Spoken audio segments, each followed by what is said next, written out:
अपना on equality पे। आज हमारा थर्ड डे है। डेज हमने अभी पढ़ा था, आज हम पढ़ेंगे ऑन इक्वलिटी। तो हम बात कर रहे थे कि डेमोक्रेटिक इंडिया में ऑन इक्वलिटी है या नहीं है।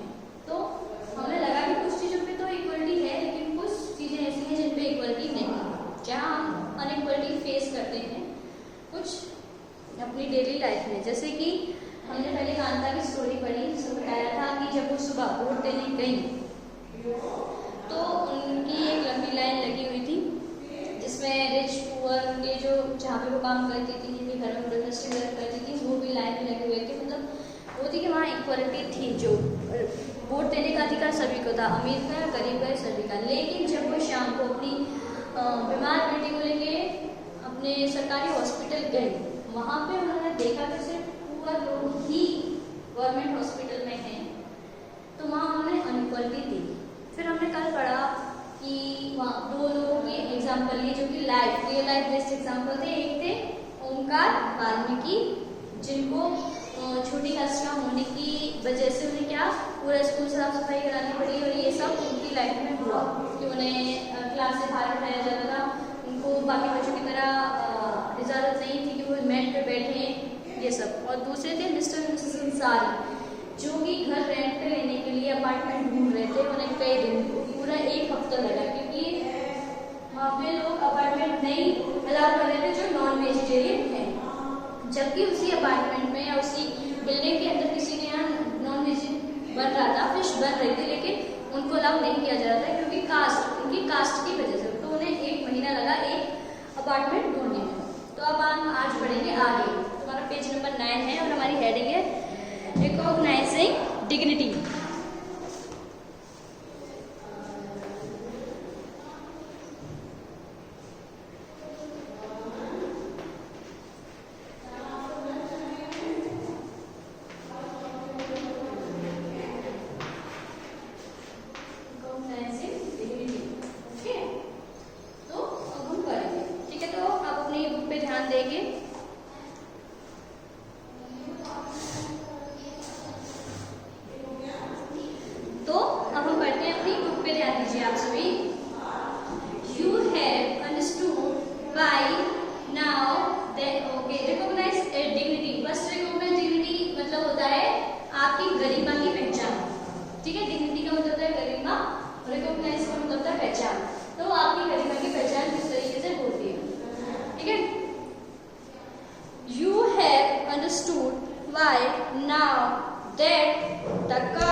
The religion we practice, the class background we come from, whether we are male or female, these are often the things that determine why some people are treated unequally. Om Prakash Valmiki and the Ansaris are being treated unequally on the basis of differences of caste and religion. आप ये समझ चुके होंगे कि मतलब जो caste system है, जो कास्ट या जाति है, वो हमारे साथ पैदा होती है। जो धर्म जिसको हम मानते हैं, वो क्लास जिससे हम आते हैं, वो बैकग्राउंड जो हमारा होता है, जिससे हम बिलोंग करते हैं, और हम फेल हैं या फीमेल हैं, वो फेल हैं या मेल हैं या फीमेल हैं, ये बात निर्धारित करती है कि कुछ लोगों को किस तरीके से ट्रीट अनइक्वल किया जाता है। ओम प्रकाश वाल्मीकि एंड अंसारीज हैं, उनको अनइक्वल क्यों ट्रीट किया गया, उन्हें असमान क्यों ट्रीट किया गया? क्योंकि वो उनकी कास्ट और उनके धर्म की वजह से, एक ही कास्ट जाति नीची थी और एक का धर्म अलग था। इसलिए मिस्टर और मिसेस अंसारी मोहम्मद थे, इसलिए उन्हें एक अपार्टमेंट रेंट पे नहीं दिया जा रहा था। और जो ओम प्रकाश वाल्मीकि थे, उनकी जो जाति थी वो और जातियों के मुकाबले नीची थी, इसलिए उनको स्कूल में वो चीज़ें अलाउ नहीं थी जो नॉर्मल स्टूडेंट को होती हैं। When persons are treated unequally, their dignity is violated.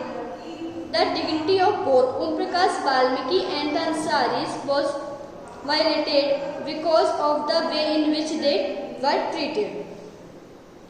जब हम किसी व्यक्ति को असमान ट्रीट करते हैं या उसके साथ असमानता का व्यवहार करते हैं तो उसकी जो गरिमा है उसको ठेस पहुंचती है, उसका क्या होता है, वायलेट मतलब हनन होता है ना। तो ओम प्रकाश वाल्मीकि और अंसारी दोनों की ही जो डिग्निटी थी उसका हनन हुआ, उसको हनन हुआ, क्योंकि जिस तरीके से उन्हें ट्रीट किया गया, जिस तरीके से वाल्मीकि को स्कूल में ट्रीट किया जा रहा था या जिस पर अंसारी को ट्रीट किया जा रहा था, उस दोनों से उनकी जो डिग्निटी, उनकी जो गरिमा है उसको क्या हो रही थी, ठेस पहुंच रही थी। By picking on him and making him swipe the school because of his caste, Om Prakash Valmiki's schoolmate and teachers hurt his dignity badly and made him feel as if he was less than equal to all other students in the school. जिस तरीके से उसे उठाया गया, उसे school साफ कराया गया, क्यों? क्योंकि उसकी कास्ट छोटी थी या उसकी वो लोअर कास्ट से बिलोंग करता था। ओम प्रकाश वाल्मीकि के जो क्लासमेट थे, जो स्कूलमेट थे और जो टीचर्स थे, उन्होंने क्या किया, उसकी गरिमा को ठेस पहुंचाई है और वो उसे फील कराया, उसे महसूस कराया कि वो और लोगों की तरह समान नहीं है। Being a child, Om Prakash Valmiki could do very little about the situation that he was in it. वो छोटे बच्चे थे, इसलिए ओम प्रकाश वाल्मीकि उस परिस्थिति में कुछ कर नहीं सकते थे जिसमें वो थे। It was his father who, on seeing his son's wife, felt angry by the unequal treatment and confronted the teachers. वो उसके पिताजी थे जिन्होंने अपने बच्चे को जब स्कूल की सफाई करते हुए देखा तो उन्हें गुस्सा आया कि उसे किस तरीके से अनइक्वल ट्रीट किया जा रहा है और उन्होंने टीचर्स का सामना किया। The Ansari's dignity was also hurt when persons refused to lease their apartment to them. और जो अंसारीज की गरिमा थी, जो उनकी डिग्निटी थी, उसको भी ठेस पहुंचा या उसको भी हर्ट हुआ जब लोगों ने उन्हें अपार्टमेंट को रेंट पे देने के लिए मना कर दिया। However, when the property dealer suggests that they change their name, if was their dignity or self-respect that made them refuse this suggestion, है ना। तो जब प्रॉपर्टी डीलर ने उन्हें सजेस्ट किया, सुझाव दिया कि वो अपना नाम मिस्टर मिसेस अंसारी से मिस्टर मिसेस कुमार कर लें, तो ये उनकी डिग्निटी थी, उनकी गरिमा, उनका आत्मसम्मान था कि उन्होंने इस सुझाव को मानने से मना कर दिया। Om Prakash and the Ansaris do not deserve to be treated like this. They deserve the same respect and dignity as anyone else. Om Prakash Valmiki और अंसारीज जो थे वो ये डिजर्व नहीं करते थे, ये वो इस लायक नहीं थे कि उनको इस तरीके से अनइक्वल ट्रीट किया जाए। उनको भी वो है पूरा राइट है कि वो जैसे चाहे वैसे रहें, उनको भी पूरी रेस्पेक्ट और डिग्निटी मिलनी चाहिए जैसे हम दूसरे लोगों को देते।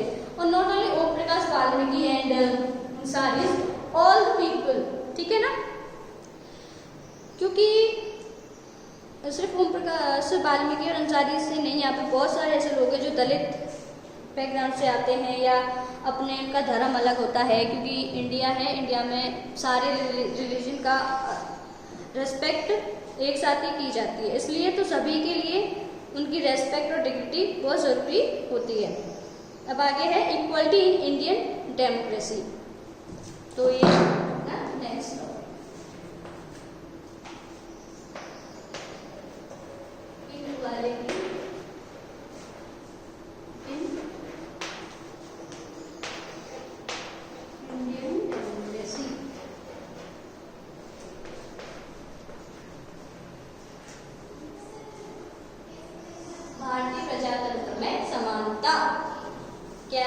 भारतीय प्रजातंत्र में समानता किस तरीके से है, भारत में किस तरीके से समानता है। पेज नंबर 9 है। The Indian constitution recognises every person as equal. This means that every individual in the country, including male and female persons from all castes, religions, tribute, educational and economic backgrounds are recognized as equal. जो भारत का संविधान है, जो constitution है, वो सभी को एक जैसा मानता है उसका मतलब कि जो भी व्यक्ति है, चाहे वो जो भारत में या देश में जो भी व्यक्ति, वो चाहे मेल हो या फीमेल हो, या वो किसी भी कास्ट से या किसी भी धर्म से बिलोंग करता हो, या उसकी एजुकेशन या उसकी क्वालिफिकेशन कुछ भी हो, या उसका इकोनॉमिक बैकग्राउंड कुछ भी हो, रिच और पुअर कुछ भी हो, वो सभी कैसे माने जाएंगे, एक माने जाएंगे कॉन्स्टिट्यूशन के according. This is not to say that inequality cases to exist, लेकिन हम इसका मतलब ये नहीं कि हम ये नहीं कह सकते कि भारत में अनइक्वालिटी अभी नहीं है या असमानता नहीं है। But at least in democracy India the principle of the equality of all person is recognized। लेकिन भारत में जो समानता का जो एक सिद्धांत है वो देखा जा सकता है। While earlier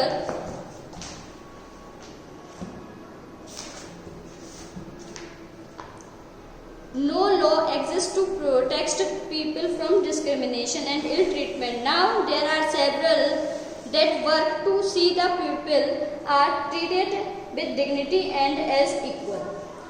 पहले यहाँ पे कोई भी रूल या कानून नहीं था, कोई भी रूल या लॉ नहीं था कि लोगों को समान ट्रीट किया जाए, उनमें भेदभाव ना किया जाए। लेकिन अब कुछ लॉज हैं, कुछ स्कीम्स हैं जो गवर्नमेंट ने बनाई हैं, जिससे लोगों की रिस्पेक्ट या डिग्निटी को कोई भी ठेस नहीं पहुँचती है या कुछ भी हर्ट नहीं होता है।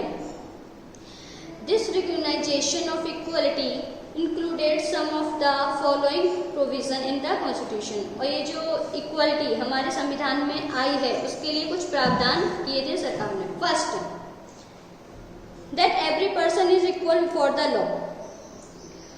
What this means is that every person from the president of the country to Kanta, a democratic worker, has to obey the same laws। तो पहला अंतर जो है कि जो भी कानून सभी के लिए समान है, चाहे वो देश के प्रधानमंत्री हो या घर में काम करने वाली कांता बाई हो, सभी के लिए जो कानून है वो समान रहेगा। Second, no person can be discriminated against on the basis of their religious race, caste, place of birth and whether they were male और फीमेल। सेकेंड ये है कि किसी भी व्यक्ति के साथ भेदभाव नहीं किया जाएगा, चाहे वो किसी भी धर्म से हो, किसी भी जाति से हो, या वो कहीं पे भी पैदा हुआ हो, या वो मेल हो या फीमेल, स्त्री हो या पुरुष, उसको कहीं पे भी भेदभाव नहीं किया जाएगा। Third, every person has access to all public places including playground, hotels, shops, market। all person can use publicly available wells, roads and bathing ghats।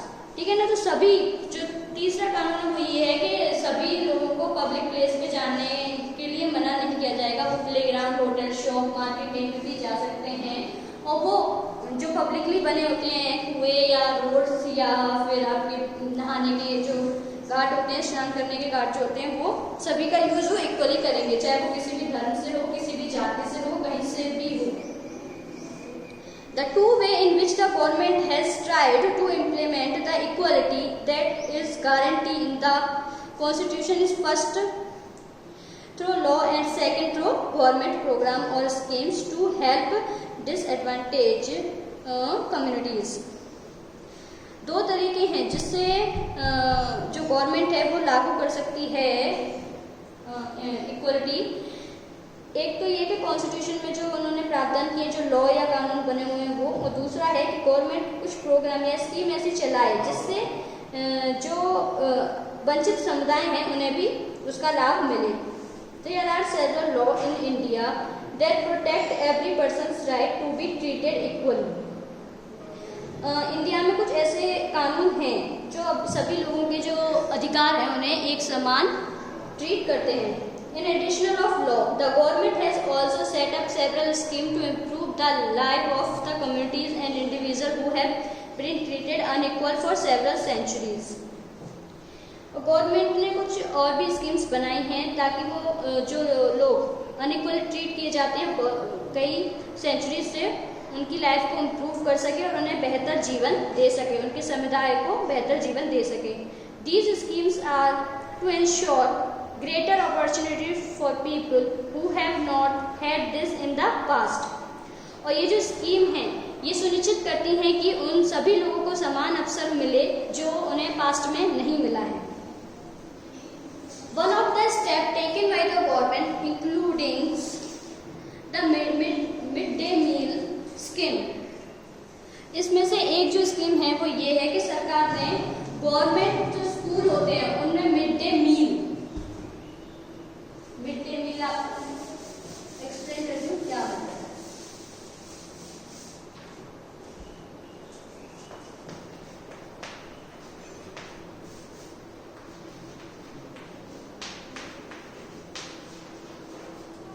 Mid day meal होता है गवर्नमेंट स्कूल में दोपहर में जो लंच मिलता है उसे mid day meal कहते हैं.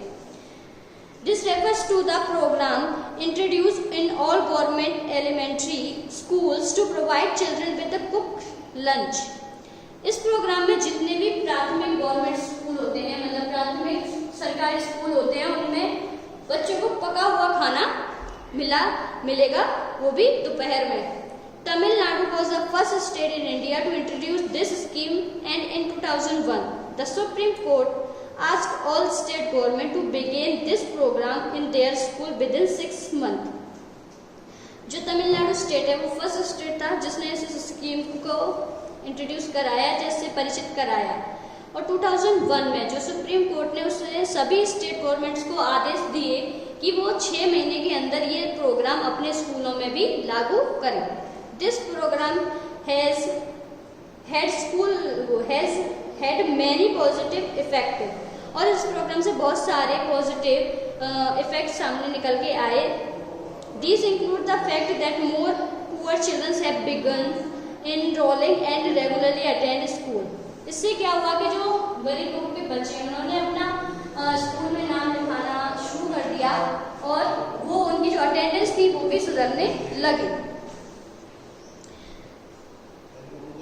Their mothers who earlier had to interrupt their work to feed their children at home during the day now no longer need to do so. उनकी जो मदर थी जिन्हें वो बाधा रहती थी कि उनके बच्चे दोपहर में या तो खाना खाने आएंगे या क्या खाएंगे, वो भी अब अपने काम पे जाने लगी फ्री होकर. This program has also helped reduce caste prejudice because both lower and upper caste children in the school eat this meal together, and in quite a few places Dalit women have been employed to cook the meal.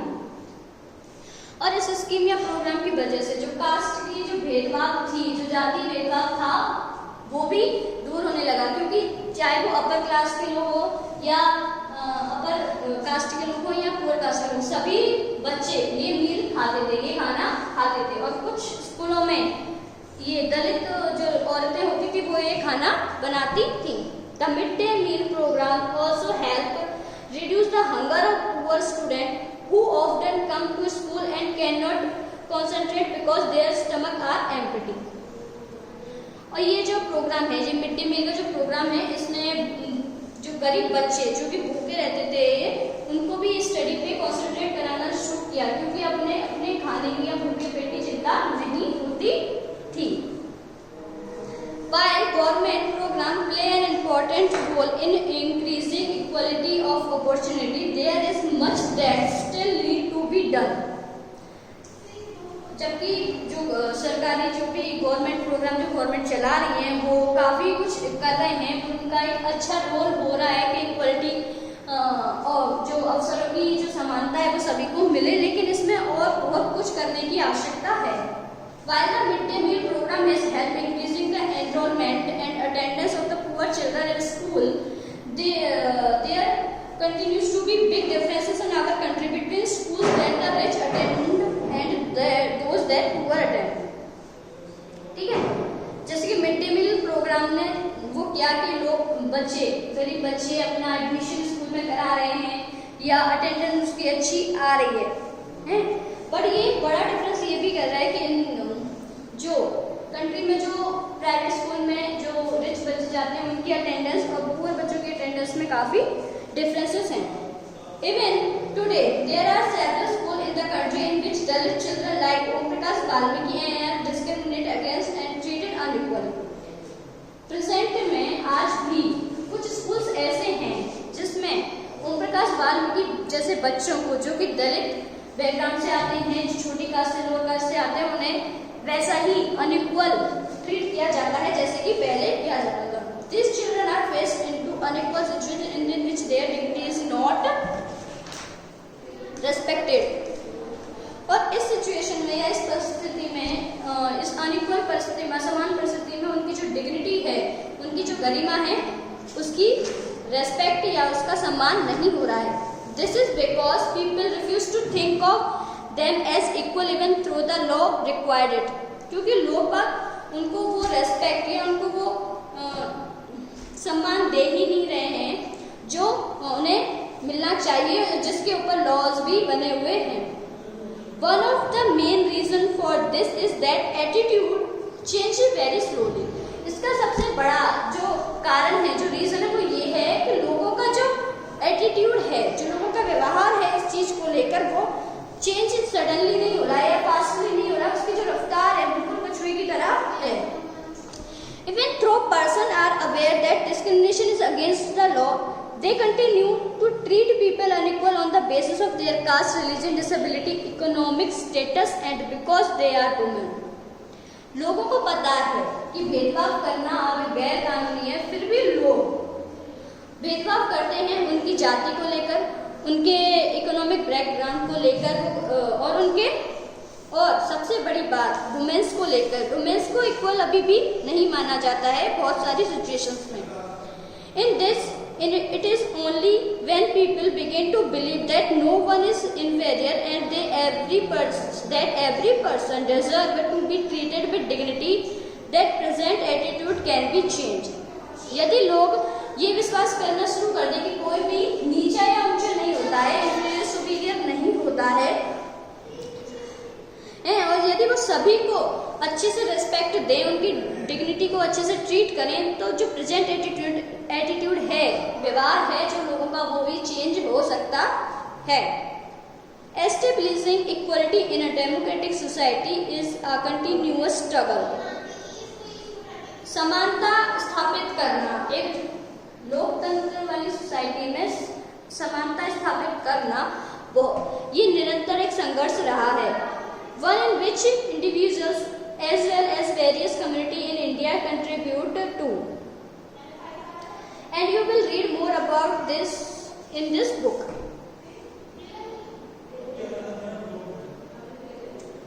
धीरे धीरे बहुत सारी जो समुदाय हैं भारत के, वो इसमें अपना कंट्रीब्यूशन अपना दे रहे हैं, और इस बुक में आप आगे और भी पढ़ेंगे इस बारे में. आज के लिए इतना ही है, बाकी का आगे पढ़ेंगे. तो अब आप वर्ड मीनिंग्स लिखिए जो आपको घर से करनी है. मैंने कल भी कुछ वर्ड मीनिंग्स लिखाई, मैंने बोला है चैप्टर के लास्ट में मैं आपको वो सारी वर्ड मीनिंग्स करा दूंगी. तो बट आपको भी फाइंड करनी है, ऐसा नहीं है कि आपको फाइंड नहीं करनी है. तो लिखिए.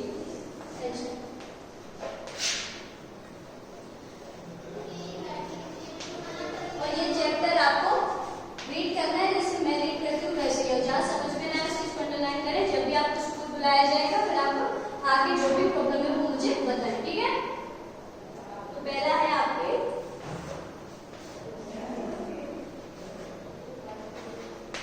Dignity,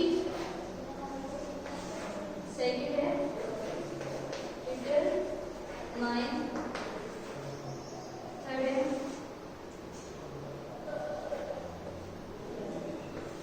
qualitative, situation,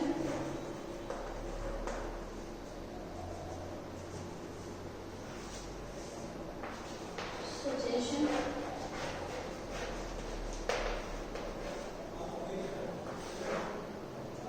result,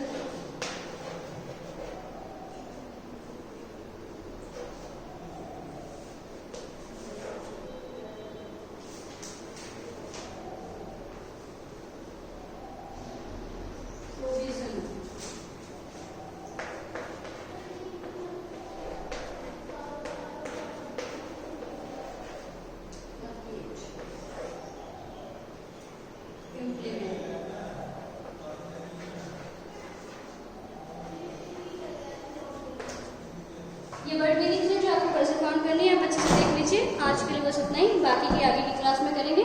thank you.